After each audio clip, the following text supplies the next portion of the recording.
बच्चों, आज की क्लास में हम महासागरीय जल का तापमान पढ़ेंगे। ठीक है। और इससे पहले मैंने आपको सौरमंडल पढ़ाया था और मैंने उसके सारे टॉपिक जो इस बार आपके कोर्स में है कंप्लीट करा दिए थे। ठीक है, तो हम इसका परिचय स्टार्ट करते हैं। महासागरीय जल का तापमान सर्वाधिक महत्वपूर्ण स्रोत सूर्य। ठीक है, इसका मतलब जो इसका टेम्परेचर है, तापमान, इसके लिए जो सबसे इम्पोर्टेंट स्रोत है, ठीक है, वो सूर्य है। समझ गए होंगे आप लोग, क्योंकि देखो बात कहाँ की हो रही है, महासागरीय जल की। ठीक है, तो उसका टेम्परेचर किसी भी चीज़ के लिए, हाईएस्ट टेम्परेचर के लिए हमारा सूर्य इम्पोर्टेंट होता है। ठीक है, रेयर केसों में आप लोगों ने देखा होगा। सूर्य के लघु तरंगों में, सूर्य की जो लघु तरंगें होती हैं, ठीक है, सूर्य हमेशा लघु तरंगों के रूप में ही चलता है। जब मैं आपको सूर्य का पर्सनल चैप्टर पढ़ा रही थी तो मैंने उसमें आपको डिटेल में सूर्य के बारे में बताया था, उसकी तरंगें कैसी होती हैं, वो कैसा होता है, क्या क्या चीज़ें हैं। ठीक है, अगर बच्चों ने वो वीडियो नहीं देखी है तो एक आपको स्टार्ट से चलना पड़ेगा। ठीक है, अगर आप डायरेक्टली बीच में जाने की कोशिश करेंगे आपको प्रॉब्लम होगी। तो सूर्य के लघु तरंगों के रूप में महासागरों को प्राप्त होने वाली ऊर्जा को सूर्यताप कहते हैं। ठीक है, यही उस चैप्टर का नाम था और पूरा डिटेल में मैंने आपको पढ़ा रखा है वहाँ। अब मैं दो बार डिटेल में पढ़ाने बैठी तो पता चलेगा ये चैप्टर मिस हो जाएगा। ठीक है, तो जो सूर्य की लघु तरंगे हैं ये क्या करती हैं, जो सूर्य के लघु तरंगे हैं महासागरों को प्राप्त होने वाली ऊर्जा। ठीक है, जो सूर्य की तरंगों से जो महासागरों को ऊर्जा प्राप्त होती है उसको क्या कहते हैं, सूर्य तप कहते हैं, सूर्य तप कहते हैं। ठीक है, महासागरों की ऊपरी परत पर प्राप्त होने वाली सूर्य तप की मात्रा पर सूर्य की किरणों का सापेक्ष तिरछापन दिन की अवधि। ठीक है, जो महासागरों की ऊपर वाली लेयर होती है, मतलब फर्स्ट लेयर। ठीक है, तो जो महासागर की ऊपर वाली परत होती है उस पर जब सूर्य की किरणों का सापेक्ष, मतलब उस पर जो सूर्य की किरणें होती हैं वो क्या होती है, वो तिरछी पड़ती है, मतलब टेढ़ी पड़ती हैं। ठीक है, तो जो महासागरीय जल की फर्स्ट लेयर है उस पर सूर्य की किरणें तिरछी पड़ती हैं तथा दिन की अवधि, ठीक है, दिन की जो अवधि है, सूर्य से पृथ्वी की दूरी, वायुमंडल का स्वभाव, ठीक है, सूर्य और पृथ्वी के बीच की जो दूरी है, डिस्टेंस, ठीक है, वायुमंडल का स्वभाव, वायुमंडल का नेचर, ठीक है, आदि का प्रभाव अधिक होता है। उस समय क्या होता है, इन सब का प्रभाव अधिक हो जाता है।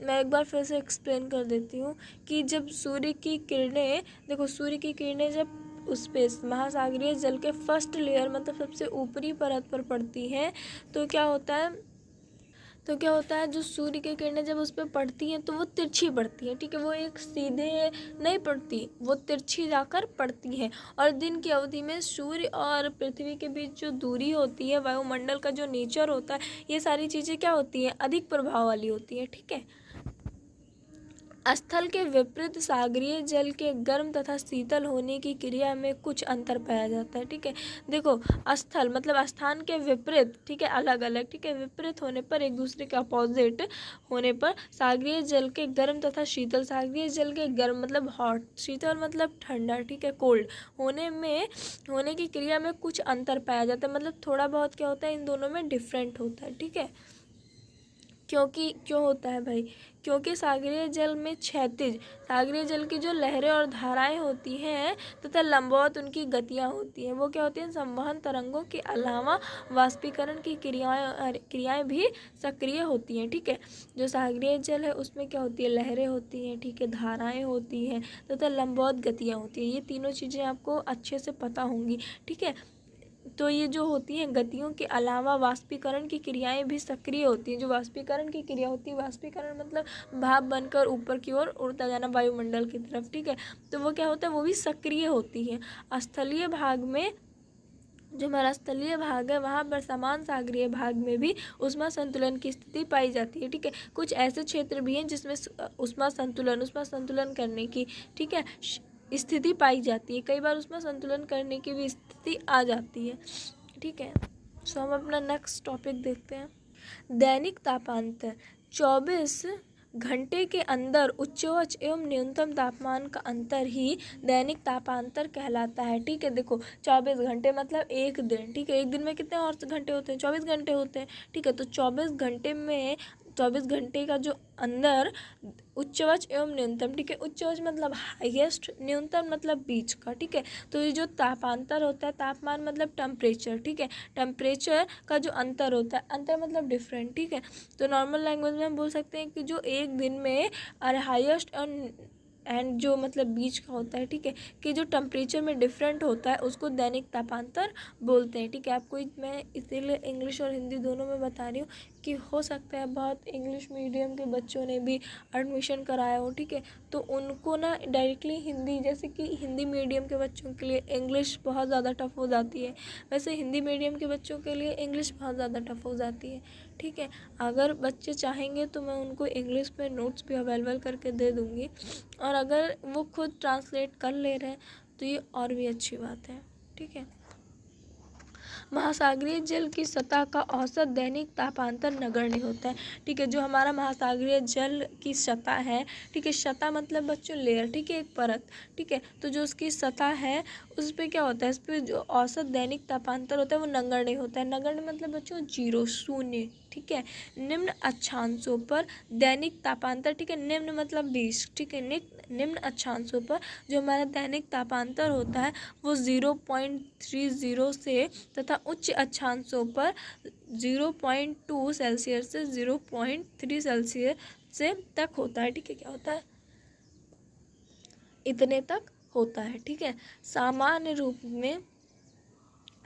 रूप में मेघ रहित आकाश की स्थिति में सागरीय जल का गर्म होना, ठीक है, सामान्य रूप पर मतलब नॉर्मल रूप पर, ठीक है, मेघ रहित जब मेघा का मौसम ना हो, ठीक है, मेघ रहित आकाश की स्थिति में सागरीय जल गर्म होना तथा शीतल होना तीव्र गति से होती है। ठीक है, ये क्या होता है? तीव्र गति मतलब तीव्र मतलब तेजी से। ठीक है, ये क्या होता है? तेजी से होता है, तेजी से शीतल होता है, तेजी से गर्म होता है। ठीक है, शीतल मतलब बच्चों कोल्ड, ठंडा होता है। ठीक है,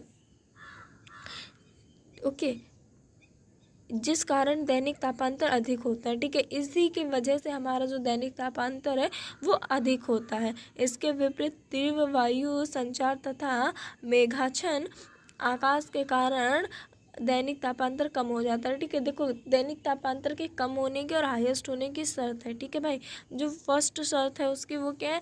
अगर मेघा रहित मौसम होने पर आकाश की स्थिति में सागरीय जल तीव्र मतलब वो तेजी से क्या होता है?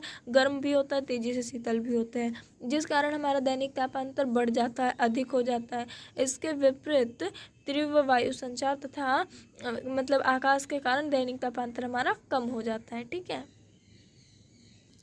यदि सागरीय सतह में जल के नीचे अधिक घनत्व वाली जल राशि है, ठीक है, जो हमारा सागरीय सतह के जल है, ठीक है, उसके नीचे अधिक मतलब ज़्यादा घनत्व वाली, ठीक है, जिसका घनत्व ज़्यादा हो वाली जो जल राशि है तो दैनिक तापांतर कम होता है। ठीक है, देखो एक शर्त और आप लोगों को मिल गई है, ये थोड़ा ज़्यादा शॉर्ट है, अगर आपसे नॉर्मल लैंग्वेज में पूछ ले दैनिक तापांतर कम क्यों होता है, कारण बताइए। ठीक है, आप ये अगर कम नंबर में है आप ये लिख सकते हैं और इसमें थोड़ा बहुत 2-3 लाइन अपने तरफ से ऐड कर दीजिएगा, हो जाएगा। ठीक है, नॉर्मल लैंग्वेज में लिखा है यदि सागरीय सतह के जल के नीचे अधिक घनत्व वाली जल राशि है तो दैनिक तापांतर कम होता है। ठीक है, क्योंकि संचालन कम होने से ऊष्मा का नीचे की ओर स्थानांतरण हो पाएगा। और ये चीज़ आप लोगों ने हाई स्कूल से पढ़ी होगी कि संचालन कम होने पर ऊष्मा का नीचे की ओर स्थानांतरण नहीं हो पाएगा। ठीक है, तो वार्षिक तापांतर, सागरीय जल का उच्चवच वार्षिक तापमान अगस्त से तथा न्यूनतम वार्षिक तापमान क्या होता है? फरवरी के महीने में किया जाता है। ठीक है, देखो जो सागरीय का उच्चवच मतलब जो हाई टेम्परेचर होता है वो क्या होता है?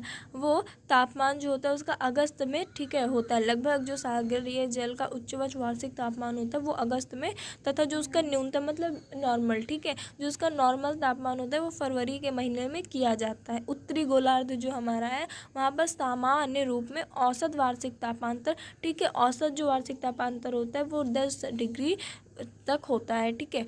स्थल से घिरे छोटे सागरों में वार्षिक तापांतर अधिक होता है, ठीक है। जो स्थल से घिरे होते हैं वो जो वार्षिक तापांतर हो मतलब उनका सागरों का, ठीक है, वो भी तो सागर ही हुए, ठीक है। तो उनका जो वार्षिक तापांतर होता है वो अधिक होता है, वो अधिक होता है मतलब उनका टेम्परेचर ज़्यादा होता है, ठीक है।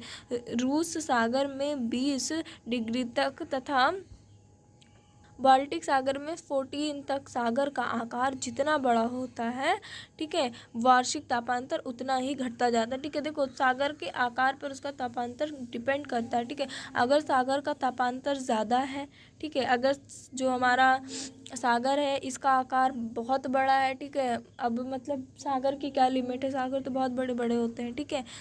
तो अगर इसका जो आकार है वो बहुत बहुत बहुत ज़्यादा बड़ा है तो क्या होगा, सागर का आकार बढ़ने पर तापांतर घट जाएगा। और सागर का देखो एक लाइन लिखी है, दूसरी लाइन आपको खुद समझ लेनी है, ठीक है, कि सागर का आकार घटने पर तापांतर बढ़ जाएगा, ठीक है। इतना आप समझ सकते हैं क्योंकि आप लोग अब डिग्री कॉलेज के स्टूडेंट हैं। अगर कुछ चीज़ें आपको मैं नहीं एक्सप्लेन कर पा रही हूँ, मैं पढ़ाते चली जा रही हूँ, मैं नीचे की लाइन पढ़ाई, मैंने ऊपर की पढ़ाई, बीच की मान लीजिए मुझसे मैं ऐसा कर नहीं सकती। मैं पढ़ाई को लेकर और आप लोगों के करियर को लेकर बहुत वो हूँ, ठीक है। लेकिन अगर बाई चांस हो गई, आपको खुद समझ जाना चाहिए, नॉर्मल बात है, ठीक है।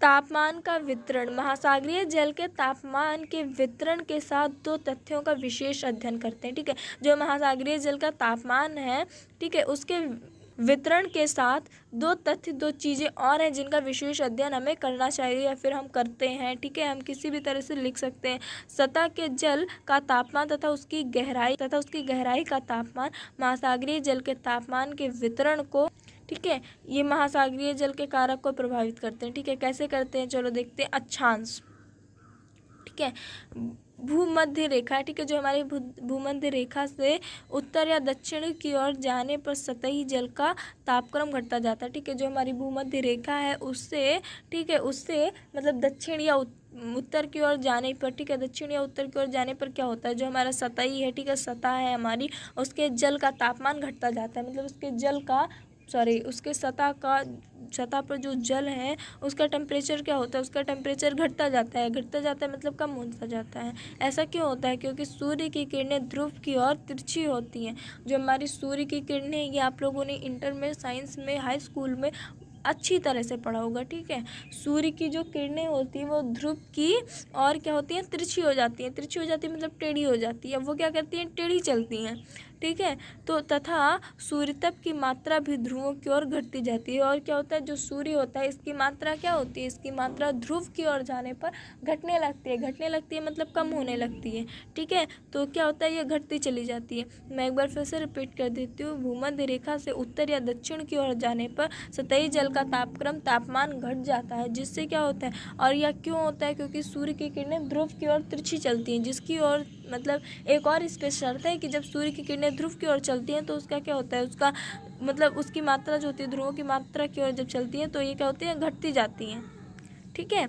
सो आज की वीडियो शायद लॉन्ग हो रही है, सो आज हम यहीं तक रखते हैं। इसके अभी कुछ टॉपिक बाकी हैं, मैं कोशिश करूँगी कि नेक्स्ट वीडियो में मैं आपके वो सारे टॉपिक कंप्लीट कर दूँ। अगर कोई टॉपिक मुझसे पढ़ाने में, वैसे तो सारा पढ़ा रही हूँ जो आपके कोर्स में है, बट आप भी प्लीज़ ध्यान देते रहें। अगर आपको लग रहा है कि हाँ बीच में कुछ मिस हो रहा है तो प्लीज़ आप मुझसे कहें कि मैम पढ़ा दीजिए, मैं पूरी कोशिश करूँगी जल्दी से जल्दी वो वीडियो आपको देने की, ठीक है। एंड रिक्वेस्ट है कि प्लीज़ मेरे चैनल को लाइक एंड सब्सक्राइब कर दीजिए। Thank you.